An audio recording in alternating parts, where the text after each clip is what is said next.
The government shutdown, 22 days. We're going to discuss what's happening in the Senate. Joining me is U.S. Senator Dr. Roger Marshall of Kansas. He serves on several Senate committees, including the Budget Committee and the Committee on Health and Education and Labor.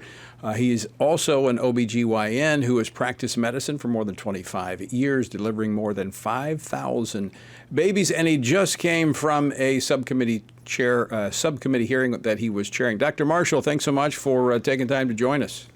Yeah, Tony, great to be with you. I think I'd rather be back in the delivery room today.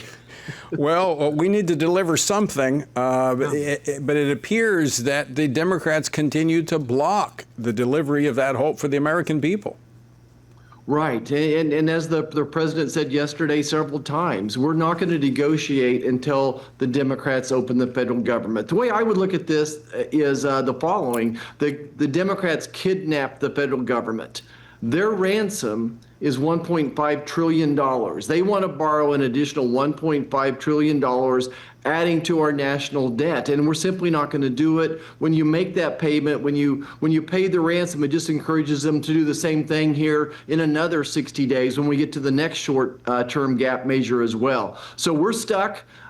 Just remind people that over 50 times in the last decade, Chuck Schumer has walked across the line or down the hallways of Congress and voted yes on some type of a stopgap measure like this. Over 50 times. What's different today? Well, the politics is what's different. Yeah. For the benefit of our listeners, I know we've been repeating this for 22 days, but I'll say it again. So the $1.5 trillion is an extension of premium subsidies for Obamacare that are set to expire at the end of this year. They were a part of the COVID era spending. It was temporary. It was during COVID. And Republicans have never voted for that. They've never voted for Obamacare because of the underlying issues of funding abortion, and now we know that it funds transgender surgeries for minors. So I'm not sure where the Democrats think the Republicans are going to go on this, but they've never voted for this before. Why would they start now? And that's exactly right. And even just to back up further, the original ACA plan had the federal government paying about 80% of the premiums for these plans, and we should talk about those later. But during these extra new subsidies, Biden-era subsidies, the federal government's paying 100% of the plan. And we're just wanting to go back to the pre-COVID levels. I would like to rehash all the ACA, but we're not getting rid of everything. We just would like to go back to the pre-COVID levels and address some of the other problems here. But at the end of the day, that's the biggest portion of this $1.5 trillion are these supposedly temporary subsidies. I don't want to camp out on this, but you're a good source to ask, being a doctor who practiced medicine for 25 years. Is this not an effort by Democrats to try to cover up the failure of the ACA by getting these premium subsidies extended because the system is not working? Obamacare is not working. Yeah, the one thing we know about the Affordable Care Act is it's not affordable, that premiums have at least doubled since the ACA was enacted, that we're facing a 20% hike this year. With the ACA plans, 24 million people on them are going to see a 20% increase in premiums regardless of what the federal government does. By the way, they have on average a $5,000 deductible. If you have a $5,000 deductible, Tony, and you're a family making $60,000, $80,000 a year, that's not access to health care.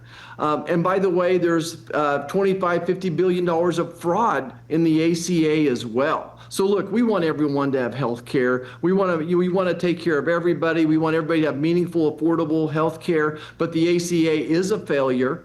And any hospital is closing now. Anybody that's suffering from increased premiums now, the Democrats own this. The ACA is in the law of the land for 15 years. Anything we've done since President Trump was elected, you won't really see the results of that for, a year or two for all practical purposes. I think it's time to come to terms with that. Congress needs to deal with it, that it just doesn't work.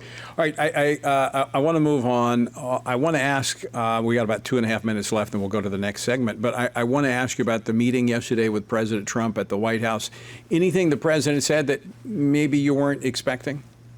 Gosh, yeah, I'm not sure that if there was, but I can sure tell you that I've never seen such a strong team. Tony, I've been a part of some really good teams in my lifetime. Our church that we a group of us worked on for you just did a great job. A group of doctors that came together to build a hospital. You've been a part of some great teams. This feels like a great team right now, and Coach Trump is out there just reinforcing us, saying, "Look, hang together, stick together." The biggest problem that this country faces is our $38 trillion national debt. And don't give in. We can't give in to the Democrats on this. We can't reinforce bad behavior. So to me, it was a team building exercise. And it's just always good to hear from the president firsthand exactly what he's thinking, whether it's what's going on in Gaza or Ukraine. And as you know, the he might cover 20 different topics in 30 minutes. So it's just good to hear it firsthand, to see his body language. And by the way, the president has just an incredible gift of hospitality. You know, we talk about the different gifts that the Bible says that we're all given. He has the gifts of hospitality, and I just wish all Americans could experience it like I get to. About a minute left. Senator, do you see the Democrats taking an off-ramp anytime soon on this government shutdown?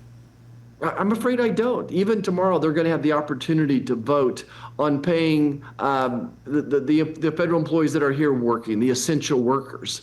Think about, of course, our military. They've already voted against that one. We have Capitol Police up here. My staff is working without paychecks as well. So they're going to have a chance just to reopen the government just to do that. They say they're going to refuse.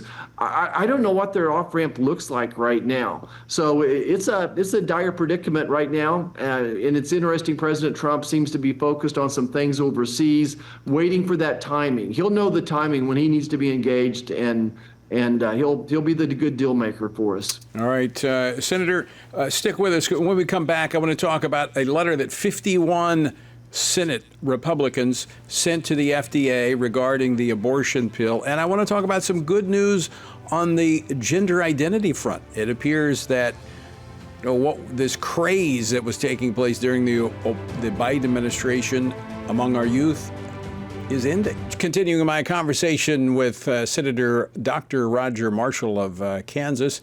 Senator, thanks for sticking around. I know that you've got some votes coming up there on the floor, so if you got to break away, I completely understand. But I want to move on to the issue of the abortion drug mifepristone. The 11th hour before the government shutdown, the FDA approved a generic version of that. And it has many of us scratching our heads as to why. Was this a priority, even as the FDA said that they were studying the effects of this drug upon women and the adverse health effects? What's going on? Well, Tony, I'm as perplexed as you are, and certainly I reached out to the White House and FDA to ask them what is going on here. That, under the Biden administration, they basically made this a mail-order drug that you didn't have to see a doctor. And I think all of us that have any experience in obstetrics understand that this drug is dangerous, that 11% of women that take it have a serious complication, typically hemorrhaging, infection, and a lot of pain as well. And I've had to take care of a number of those type of patients. Again, someone else had given them the pill, and I had to take care of the complications from it in my emergency room. So I'm really baffled about it, and I just don't have an explanation for you, Tony. Well, I will tell you this. I'm grateful that 51 Republican senators have sent this letter, signed on to this letter to the FDA and to the Secretary of Health and Human Services saying, hey, what's up? This needs to be withdrawn. So I appreciate the fact that the Republicans are on top of this, the House doing something very similar. So I do anticipate that we're going to see some action on this. I want to move to another story, something else that you've been very much involved in providing leadership in the Senate, and that is the transgender issue of surgeries for minors. We're finding out what we were saying all along, Roger, is that if you just allow these children to go through the process, they're going to come out okay on the other side. A new couple of studies, not just one, but a couple of studies showing that young adults, the number of young adults identifying as transgender is plunging nearly in half in the last 2 years. What's behind this? Yeah, Tony.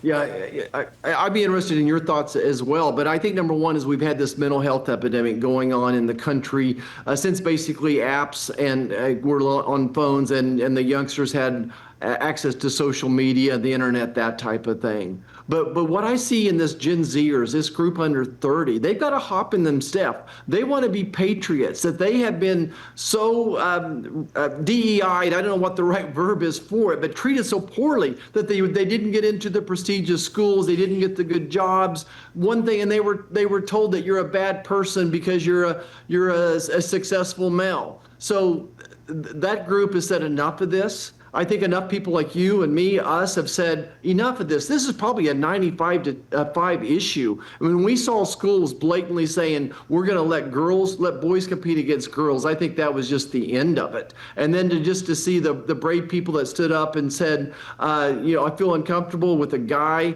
in my girls' bathroom or girls' locker room. So it just took a few of us to stand up, and then the rest of America stood up and said enough of this. And once again, it's in vogue to be a strong man and to be a strong woman, that those are okay things to be as well. Well, Senator, I would point to leadership. I mean, leadership is important, and it shapes the way young people think. Young people are impressionable. And when you have a president in the White House, as we did with Joe Biden, who was championing this transgender craze, it's not, and paying for it, by the way. Not surprising you got more of it. But last year, you introduced legislation to protect America's children from these irreversible physical and emotional harms caused by transgender procedures. And you didn't mince words. You said it was child abuse. And you called out those who were benefiting from the mutilation, from mutilating and sterilizing and castrating children. So I think part of this is the turn in leadership, where finally leaders, I know you've been speaking out all along, but we've had others that have joined the chorus, and I think kids are listening. Kids are impressionable. Yeah, Tony, I think that chorus, let's go back to the chorus again. You and I were talking about this very, very early on. And what we do is we kind of attack it from an air, land, and sea approach to it. The air, to me, are the airwaves. That you have Family Research Council has an army of people. We've got an army of people. James Langford up here runs the Values Action Team. He's got an army of people. And we reach out to the folks back home and say, let's stand up on this one. We're not going to take it lightly. We need people to go to their school boards and say, no, enough of this. And then what can we do legislatively? State legislation, federal legislation. And then the next thing we do is we say, okay, we're not going to use federal funding for this. And then after that, we say, by the way, we're not going to let anyone under the age of 18 have these surgeries because, number one, they're irreversible. And number two, they're going to cause chronic physical as well as mental pain. And by the way, some of the medications they were prescribing were also irreversible, leading to infertility, among other things. So we did the right thing, Tony, and I'm just so glad to see these reports, and I'm just grateful. Well, I think, Senator, it's a case study. And what happens when we lean into something and leaders lead, because especially when it applies to our children who are impressionable, and they may not act like they're listening, but they are listening, and they take their cues from adults. So I'm hopeful that, Senator, your leadership on like mifepristone, the abortion drug, and some of these other important issues that are affecting children, affecting our culture, if we'll stay at it and we will speak boldly and courageously as you have done, and others will join you, that we can see the same type of outcome.